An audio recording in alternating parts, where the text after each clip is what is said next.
जब हम पूरी मेहनत के बाद भी सफलता ना पाएं, जब मन कहे कि छोड़ दो, तब क्या करें? यही प्रश्न आज भी करोड़ों लोग पूछते हैं और यही प्रश्न अर्जुन ने युद्ध भूमि पर भगवान श्री कृष्ण से किया था। आज हम गीता के उसी उत्तर को समझेंगे, लेकिन आज की दुनिया की भाषा में, जहां कंपटीशन है, टारगेट है, सोशल मीडिया का प्रेशर है और मन में डर, चिंता और असफलता का डर है।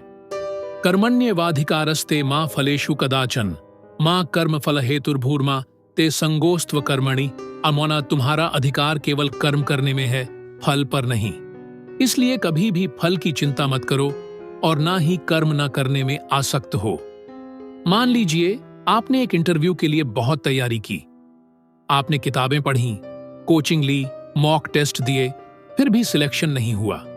अब आप सोचते हैं, इतना किया फिर भी क्यों नहीं हुआ? यही श्री कृष्ण कहते हैं, कर्म करो पर फल की आसक्ति से मुक्त हो जाओ। क्यों?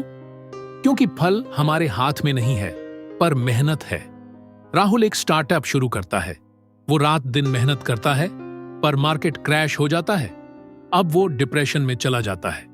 अगर राहुल ने गीता समझी होती तो वह जानता कि मैंने कर्म किया, परिणाम नहीं आया, पर मैं असफल नहीं हूं। मेरी नीयत, मेरी मेहनत, मेरी ग्रोथ, यही मेरी जीत है।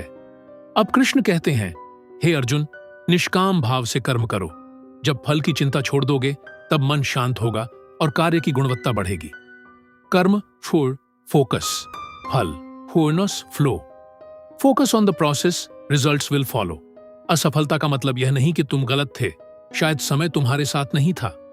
जब हम परिणाम से जुड़ाव छोड़ते हैं तो हमें कोई भी हरा नहीं सकता।